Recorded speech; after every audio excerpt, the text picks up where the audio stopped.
YoungDeeTs, the great podcast show. Great topics, and we giving you Boy, YoungDeeTs and SiddqThaMouth, peace macking and mo. You did what I say? we're gonna jump right into it, man. We're gonna talk about commitment.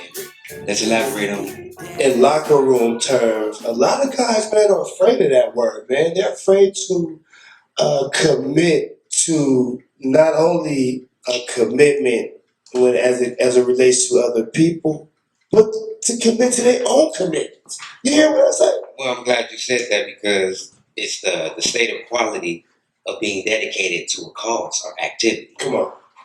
Now, commitment is a big thing, and that's why a lot of us don't get ahead in life and what we're doing because we say one thing and then we don't commit to it. It's like you have a favorite show that come on. You at work. Oh man, I know this show come on at such and such such. So when I get off, I'm gonna run to the store. I'm gonna go get this. I gotta be home by 8 o'clock. You know what I'm saying? Mm-hmm. So commitment is a big thing. You know, commitment takes some obedience. In other words, when you're committed to something, well, commitment is a big thing in everybody's life, and everybody should find something that they're committed to. Well, I'm gonna say it, and this might be the word you was looking for. It's an engagement or obligation that restricts freedom of action. You put that really well. And a lot of people, as Siddiq said, is afraid of commitment. Makes you responsible. That part right there. Exactly. And so a lot of people don't understand what it means to be responsible. And not only does it make you responsible, this is the biggest commitment of all. And you ain't got nothing but to commit. I mean, you have some women and men that out there that don't, and you have some that do, because that's a big responsibility. And also commitment comes with maturity. Yes, there you go. So, you know, a lot of people grow physically, Mm-hmm. but they don't grow mentally. Right. So we have a lot of people around here that call themselves men and women, but they're just children in matured bodies because the mind is behind the body. So it hasn't caught up yet. So that's basically like what the next subject is, because it's like, do you know what you don't know? So it's like you think you know, but you don't know. And you don't, and a lot of people don't know because you only know what you have learned. And what you have learned is not all that you need to know. Because it's what you don't know that carries more valuable than that in which you do know. Wake up, people. Stop sleeping. Man, that's real. That's a real good, touchy subject right there. You care to elaborate on that? You know what, man? I actually want to piggyback on the commitment because, much like you said, it just makes you obligated. You know what I'm talking about? It makes you have to show consistency. You know, some people can't wake up every day and brush their teeth, let alone be consistent to a cause, a dream. I mean, it makes you really stay. How to say? It makes you separate your needs from your wants. Right. You hear me? Because what you think you want, you really don't need. Come on, man. And what you need is really what you want. Listen, man, they got it twisted out here in the Matrix. Man, it's time to wake up, because commitment is not only just a big thing in life, it's actually, it'll take you to your future. You know what, man? The only thing the average nigga is committed to is smoking weed every day. You hear me? So he ain't missing one day smoking that weed. I'm glad you said that, because like I just said, commitment will take you to your future. Because if you're committed on the things you do, just what we're doing now, like I'm committed to this. Come on. If I wasn't committed to this, we wouldn't be going into season 2 right now. We would have stopped at season 1, episode 1, and it was a wrap. So being committed to bigger things and the value of things of what's going on out here in this world, because there's so much going on, smoking weed, being committed to alcohol or whatever you do, that's going to be your downfall. And, you know, I hate to say this, and a lot of people might not agree, but it's true. If you go back and you think about it, your parents never teach you anything about commitment. Right. You know, they teach you to focus on what they want you to do. Right. They want you to be committed or focused on keeping your room clean. Right. You know, a lot of things, a lot of people are not committed because of their upbringing. Mm-hmm. They wasn't brought up to be committed to anything, but to do a lot of things. Clean the bathroom, wash the dishes, do this and do that. Mm-hmm. But when do parents sit down and really give their children the definition of commitment? Mm. And I'm glad you said that because cleanliness is next to godliness. It's 5 levels of commitment to this game. Level 1, self-awareness. We touched on that. First, you become aware of a new idea or a new skill you want to develop. Mm-hmm. Level 2, willing to change. See, people are scared to change. Oh, if I change this, then you don't know what the outcome is going to be. So you can't be scared to change because if you don't change, then you'll be stuck in the same process. They're scared that to you open are. doors. Right. Level 3, intense focus. You have to stay focused. Okay. Focus on the task. Focus on the strategy. Focus on your plan. A man with a dream and don't have action is a lost cause. Level 4 is commitment. We talked about this. Yep. You have to commit. You have to. Because if there's no commitment, there's no will. And the will is the commitment. 5 level, 5th level, character. Talked about this downstairs. That's important. Yes, we did. See, your character would be your, what's the word I'm looking for? Your character would be your destiny. So you gotta really watch how you utilize your character. You know, to elaborate on that word character, Mm-hmm. There's 2 things that we do. Mm-hmm. There's a reputation Yes. and there's your character. Your reputation is who you want people to think you are, Exactly. but your character is who you really are. Right. You know, I remember Mm-hmm. hearing that Bill Walton back when he was playing for the UCLA, and the reporter said, "Wow, you're just such a nice guy. You're smiling. You're Right. this, you're that, but down there on that court, you're really dirty." Right. And he said, just what I just said, that, well, that's my reputation. That's who I want them to believe I am when I'm on the court. Exactly. But what you see now is who Bill Walton really is. Come on. Exactly. Man. So that goes back to what we discussed downstairs. See, they don't know the real you. See, you're in your character mode. They can't understand the high energy level that you have because it's like everybody can know, but everybody can't understand.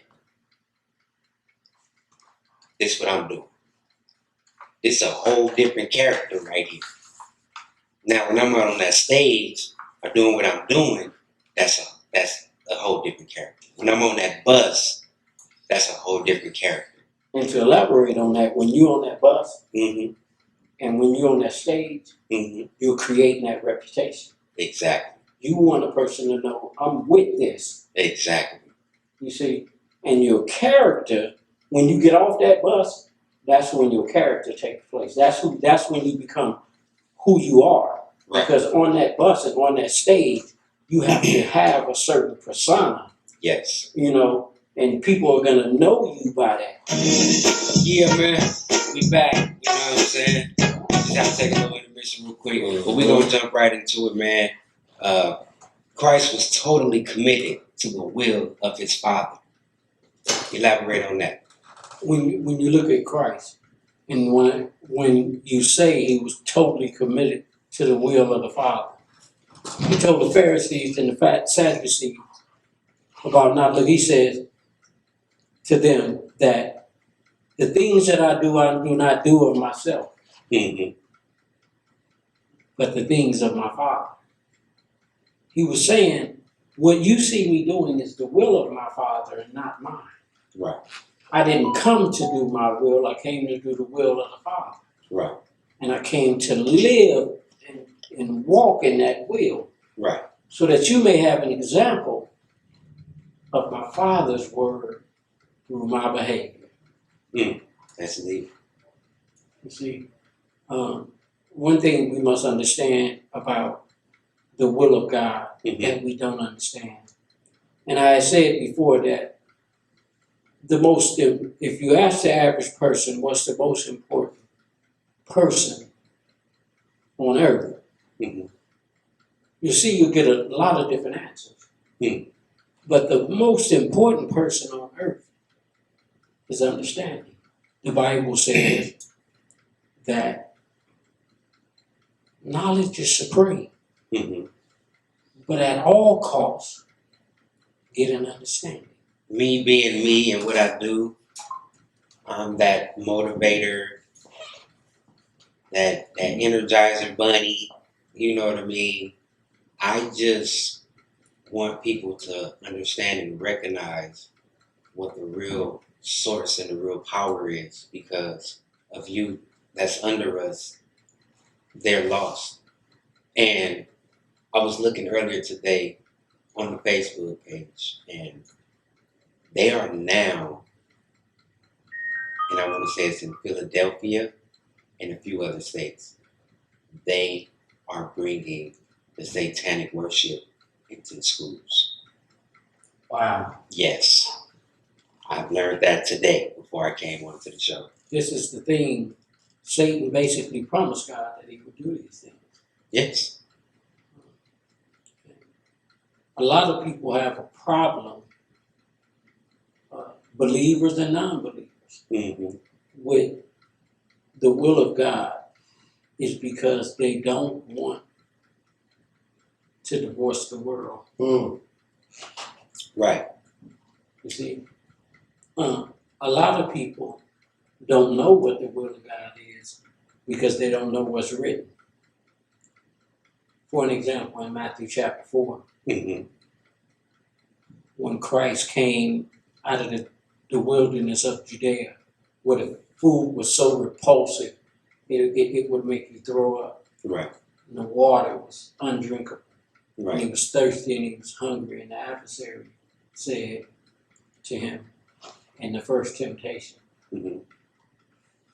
if you, well, it's not if, this is who I am. Right. He said, if you are the Son of God, truly Mm-hmm. turn that stone into bread. Right. Here's what Jesus said, though. What did he say? It is written that a man shall not live by bread alone, but every word that proceeds out of the mouth of the Father. So in the word is the Father's will. And what he was actually saying, that it is written, that I not do things by my own will, but by the will of the Father. You see the commitment? Mm-hmm. You see the commitment in him?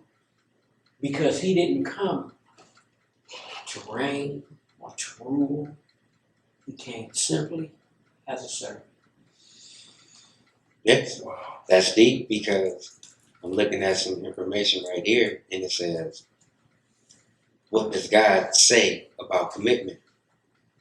And a promise from God, this is Psalms 37, 5, 6. Commitment, everything you do to the Lord, trust him and he will help you. He will make your innocence radiant like the dawn, and the justice of your cause will shine like the noonday sun. And if you want to know, going back to what is written, Mm-hmm. if you want to know the will of God, in this Bible there's over 20 references to what God's will is, but I'm going to give you one today. Okay. And it's in Romans chapter 12, verse 2. And the title of it is The Christian Life and Service to God. In 12 and 2, he says, and be not conformed to this world, but be ye transformed by the renewing of your mind, Right. that ye may prove what is the good and acceptable and perfect will of God. You know what, man? It was actually well said. Yes, it was. You just gotta be submissive, man. You gotta submit to the will of God, and Jesus came to be an example. You know, he said plenty times, "Don't pray to me, pray to He who sent me." Exactly. You hear me? See, this is where people get it twisted at. They praying to the wrong situation. Hey, man, look, yeah, hey, you gotta listen, people, and read with open eyes. Mm-hmm. Like you told me before, they think we're dumb. And I ain't got to say no race or whatever. You know what I'm talking about. Yeah. People know what I'm talking about. Mm-hmm. They said we're dumb because we don't read. They said if you want to hide something from black folks, put it in the book. Come on now. That's deep because I read. That's deep. And I wanna elaborate on a little bit on Romans 12 too, because there's some key words. Conform, renewing, and transform. It says, and be not conformed to this world. Right. In order to understand that, you have to first understand that once you have accepted Christ, Right. you're no longer of this world. Exactly. And he's telling you, don't be conformed to the ways and the will of this world, right? He's telling you, don't be conformed. And that go back to what you said. People don't want to divorce this world. Yeah. Because they're putting their trust and their faith in worldly things. This is where the demonic and the Satanism is coming from. But where they don't understand as well, this is Satan's domain. So God gave him domain over this earthly world to rule. Well, he didn't give him power to rule. What he actually did was gave him the power of suggestion. Thank you. That was very clearly spoken. So you were right about what you said about his domain, because this is where God booted him to. This is where he landed. Exactly. He had to be pushed into the world. When Adam and Eve sinned, then God closed up. You never hear any archaeologists or anybody talk about Eden. Right. Because Eden means atmosphere Mm-hmm. or spot. Mm-hmm. And so it said that he drove Adam and Eve, along with Satan, into the world and closed up Eden. Basically, Eden was heaven on earth. Exactly. Because that's where Adam was with God. But I want to talk about the renewing part. Go ahead. And a lot of people don't, I hope a lot do understand, but those that don't understand, I want to help you understand. When God says renew your mind, he means to free yourself from all things pertaining to sin, the world, your will. Your mind is the greatest computer ever created.